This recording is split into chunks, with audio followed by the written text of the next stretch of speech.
మామిడి పండు, పుచ్చకాయల్లో విటమిన్లు అధికంగా ఉంటాయి. ఇవి అసిడిటీ లక్షణాలను తగ్గించడంలో సహాయపడతాయి. అసిడిటీ స్థాయిని తగ్గించడంలో యాపిల్ కీలక పాత్ర పోషిస్తుంది.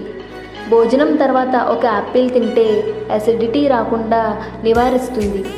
బంగాళదుంపలో పొటాషియం అధికంగా ఉండడం వల్ల ఇది అసిడిటీని నియంత్రిస్తుంది.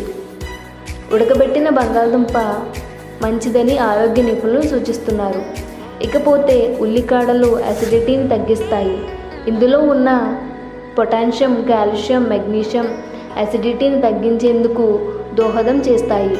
ఆకుకూరలో ఉండే ఎంజైమ్లు, క్లోరోఫిల్ కడుపులోని అసిడిటీని నియంత్రిస్తాయి.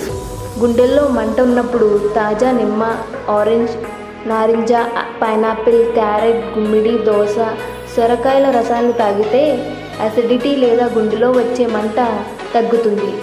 భోజనం చేసే అరగంట లేదా 40 నిమిషాల ముందు గోరువెచ్చని నీటిలో నిమ్మరసం పిండి తాగడం వల్ల జీర్ణ ప్రక్రియ సరిగ్గా జరగడమే కాక నిమ్మలో ఉండే పొటాషియం ఆమ్లను సమతుల్యం చేస్తుందని ఆరోగ్య నిపుణులు సూచిస్తున్నారు.